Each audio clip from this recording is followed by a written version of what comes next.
Hello friends, and welcome back to another video. And this is our cat Rain. She's an older lady, and she's hanging out with me here. So she's been having a nap, but we won't talk about that in this video. What I want to talk about is sort of a follow-up of my video, The Real Sound of Tubes, and how these different type of medias that are created with a certain technology, how they can help you develop and choose your system, your next components, and develop you as a listener. Me and Janos have also had this bit of this topic about, have you heard an amorphous chord transformer? Have you heard class A? Have you heard certain classes of equipment, because they can help you get a sound and an idea of what that whole new level of technology is. Have you heard a directly heated triode? Have you heard an entire tube chain? Now, I can add something to that, because this weekend I was listening to not that, but I actually got 3 new records, which is this one, which has a sniff. I think this was entirely tube recorded, put on tape, was a live event. It was registered, very well captured. And Rudy van Gelder, this was recorded in 1963, but Rudy van Gelder in 1975 mixed this and put it onto vinyl. Very nicely done. It has only 2 tracks per side, so it's very nicely done, put on vinyl. Bit bass light, I would say, but I think, yeah, very nice recording. And this is just a hint of transistor in there, so maybe the disc was cut with it or something, but the rest seems to be all tube. There's just a whiff of it there, but it seems to be all tube. Now here we have a different record. I'll talk about it in a different video, this was done with the acoustic process, and I will talk about it in a separate video. That's my next upcoming video. I will post sound clips of this and one of those. And then we have this record here. And this was obviously 1975, well recorded, but transistor distortion, very clearly, bit off-putting. So since my last video, my ear starts now picking up on what that sound is. And this brings me on how these different media can help you develop and choose your system and your hearing, and progress to educate yourself a little bit, because as you educate and get more experienced, you get much better at steering the ship of where you want your music experience to go. And so what I'm talking about here is, for me, the difference between that and that is night and day, how this sounds. This sounds so transistorized, and this sounds 98% tube. And then we have that sounds entirely without. That album sounds, of course, completely not like tubes.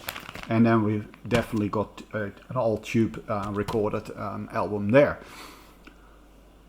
So these medias have really helped me out, and I'll jump back a bit later to the story how I was stuck for years and years in developing a headphone chain that would work, and the problem was just my media wasn't actually up to snuff.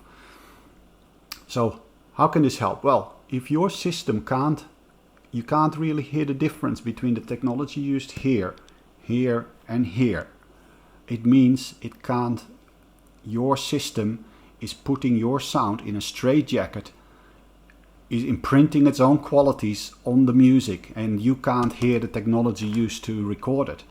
And if you can't hear it, it means you're listening to your system. It puts the straitjacket on the sound, on the tonal qualities, on everything. It's much stronger in distortion, though, so that you can't even hear how this was done. You cannot hear what was on the recording, because your system is imprinting itself on the signal. So whether that's the digital format if you're streaming, or it's somehow maybe it's your phono stage, whatever it is, if you can't hear these differences, you need to have a think about where your limitations lie. And once you hear these things, it also means you will have a much easier time developing, for example, your amp, or choosing an amp, or when you're with a friend, you go, hey, I can hear now the differences.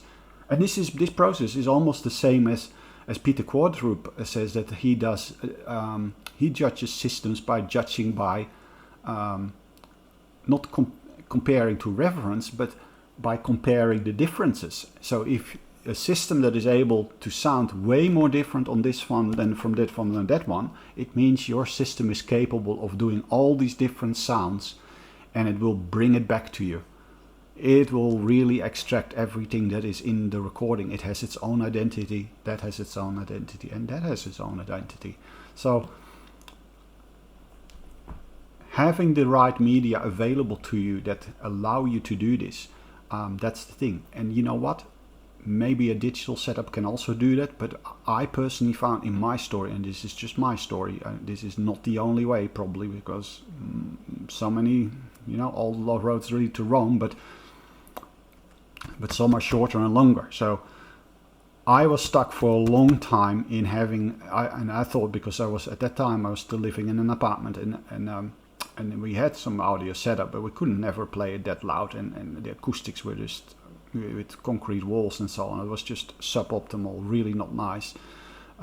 So I thought, you know what, if I get a great deck. Later I discovered that headphone amps made a real large difference, and then I've got a great headphone. This should be, this should really do it. And you know what? I tried 25 different headphones. I tried several, 6, 7, 8, and a couple of lots of own design headphone amps, and then several decks. Sort of up until the $2,000 region for decks. Same price range about for the headphones, headphone amps. Yeah. So, however, it was not until I moved to vinyl that I actually could extract more than that level that was in there. I couldn't progress. I changed my amps all I know, and I learned a lot about circuits, but I was still stuck. And so finding that bottleneck, where sits the bottleneck? And I think my bottleneck was definitely in the deck. It was not in the amp, and it was also not in the headphone, because I've since then have now also heard my HD 600 with a really nice directly heated tube amp amplifying the sound. And even with the deck I can now hear really good differences, but I needed some source to actually jump over the hurdle and start developing better stuff with a better source.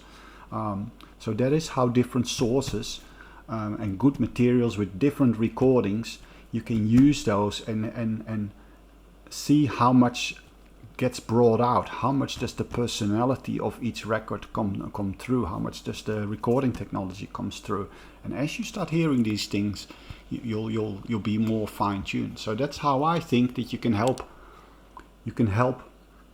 yourself by having these experiences. Get yourself exposed to different stuff. These amorphous cores, that will be the next stage in my tube amp project. Those kind of experiences help you and progress you, and all the while the nice thing is you're building up a nice music collection with these differences, and you can just enjoy them while you're going. This is not a job that you need to cut out and just chip away at every day. It can actually be extremely enjoyable and insightful.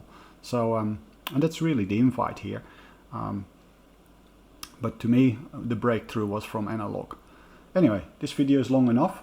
Thank you for listening, and I hope you got something out of it. And yes, I hope to catch you in the next video. And until then, have a great day and take care. Bye bye.